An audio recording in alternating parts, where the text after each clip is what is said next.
Okay, it's day 684 off the grid and I am in the power room. I'm about to switch on the light. Now, notice this light has come on, but it had a bit of trouble starting, and sometimes it doesn't come on at all. Yeah, it's reaching the end of its useful life. You could probably replace the tube, but where would you get a tube like that from? So it's time to replace this light.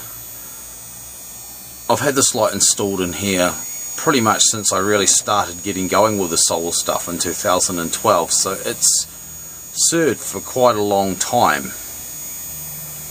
And I did specifically choose this fluorescent one, even though LED ones were available by then, because I felt that the way that these put out the light, it was going to distribute the light a bit better in here, considering that it's quite a low angle because the roof is so low, the ceiling or whatever. And I was correct about that, so it's been really good. I've been completely satisfied with it, but it's getting towards the end of its life. It's taking a little bit long to warm up, and sometimes it doesn't even come on at all. We've been lucky this time. I turned it on earlier and I left the switch on for quite some time. It's just coming up to full brightness now.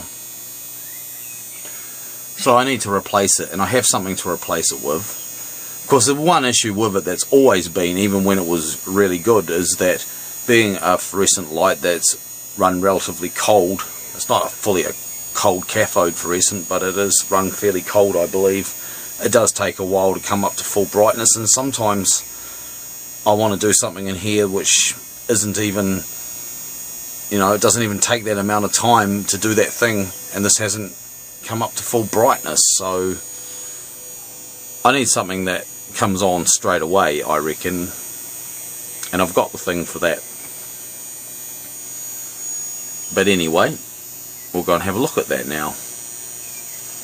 Of course, this has served as the lighting in here until not that long ago. It was a wee while now when I installed this LED over here to augment the light over here, but it's time to go one better than this, so let's see what we've got. And here it is.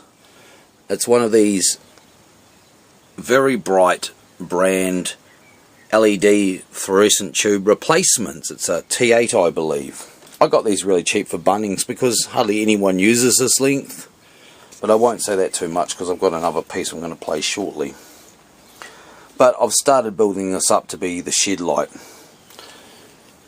And I've been picking up these styly light fittings with these braided cords recently from the warehouse. So I thought I'd use one here. I thought that would be cool. Yeah, this is a mains voltage light. So, shall we see it go? Well, first of all, I'll have to connect this back up. There we go. Power on. Switch on down here. There we go. Wow. As you can see, that's pretty intense. That's a pretty intense beam of light there. And I'm hoping this will have an almost equivalent spread, and being almost twice as long, it should spread the light out a bit further across the shed. So all I've done to modify this for mounting, of course, is since it's an LED tube, you don't need a fluorescent light fixture. I've just ran the cable in here, used one of the shipping caps to insulate it. Then you've got to run a wire across the tube, and that's this one here, because you've got to power it from each end, which is kind of annoying. Now, if you just wanted a light like this, all you would do is get another shipping tube like that and run this wire into it and just cap it off on this end. That's all you'd do. That's all that needs to be done. But I'm going to go one step further. I'm going to mount this box here, this junction box on the end, because I've got to do some clever things. So this wire here, this red one, will be run into this junction box. I won't go into that too much because I shot a segment last night determining how I was going to power this lamp, and I'll drop that in now. Okay, here's a test of the very bright LED fluorescent tube replacement that I'm going to install in the power room in place of the ailing fluorescent light based trouble lamp that I've got in there at the moment. And one of the options I have to operate it, or to power it, is by using this little, what looks like a little plug-in inverter, but it's actually not. Here's a real one. This one here will take 12 volts DC and turn it into 220 volts AC. It's got a USB there too, but it is actually 220 volts AC, well, modified square wave of course. Whereas this is not an inverter at all. It's actually a boost converter. It'll take 12 volts DC and boost it up to 120 volts DC, and that is in fact reference to the 12 volts, so the ground of the 12 volts is the ground of the high voltage on this side. So it's not really an inverter at all. It's certainly not isolated, and it's not very grunty. In fact, even with this tube here, it actually sags to about 48 volts DC when I fire it up. But the whole point of this test is to see the difference in brightness of operating this tube out of this, or whether straight from mains type voltage, 230 volts AC. So here we go. I'm going to connect this up now. Oh, down there, just got a car battery. There we go. That's the tube running off this wee boost inverter, whatever you want to call it. They're intended to allow you to basically plug a cell phone charger and basically nothing else in your car, you know. You wouldn't be able to use it with an old iron core based cell phone charger, only a switch mode of course, because they'll handle DC. But there's a light. It's producing a similar brightness to the one that I've got for my sock light really, except this is the cold colour version rather than the warm one. So, you know, it's producing a bit of light. It's not really that bright. It's not lighting up a hell of a lot in here. So let's try it now on 230 volts AC.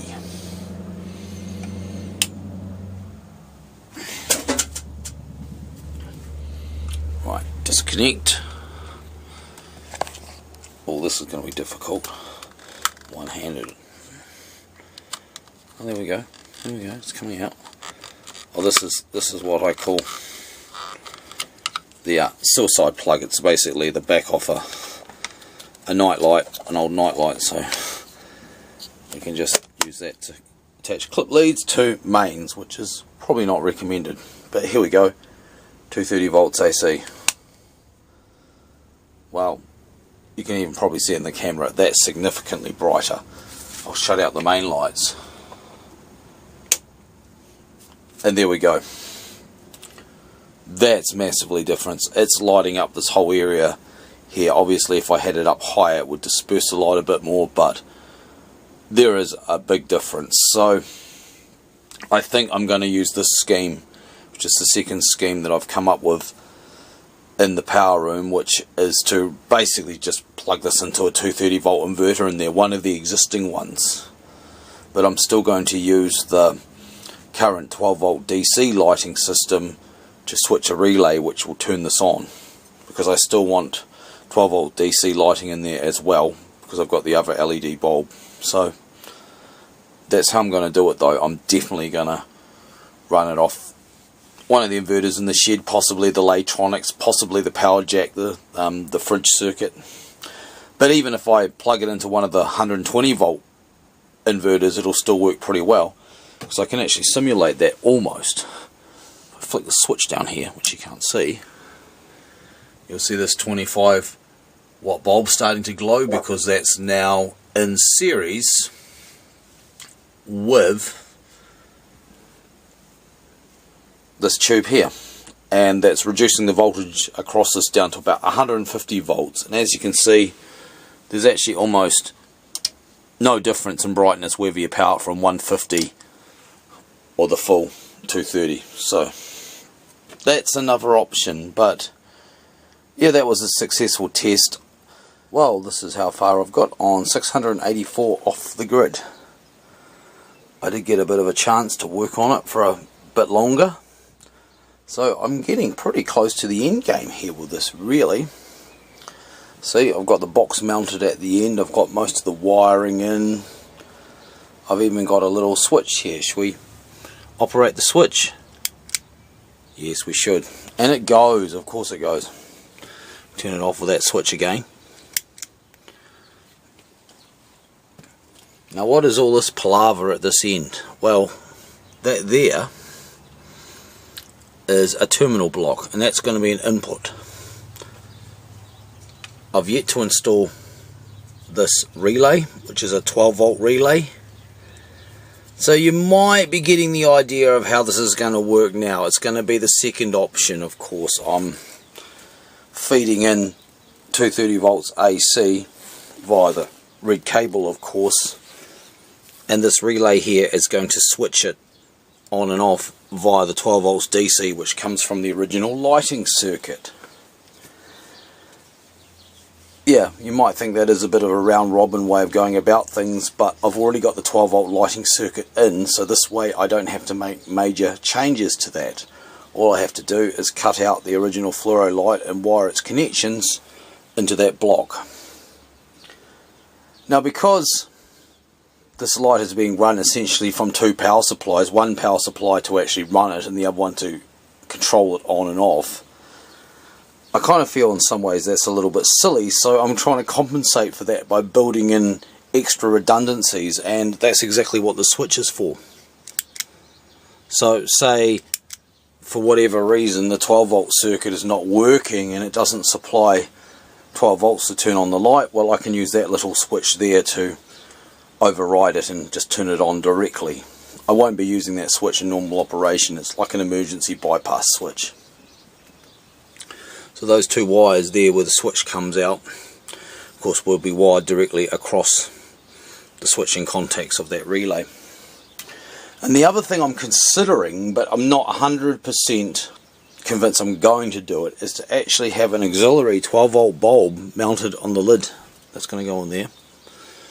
Mount on the lid. Maybe this, maybe some other different fixture.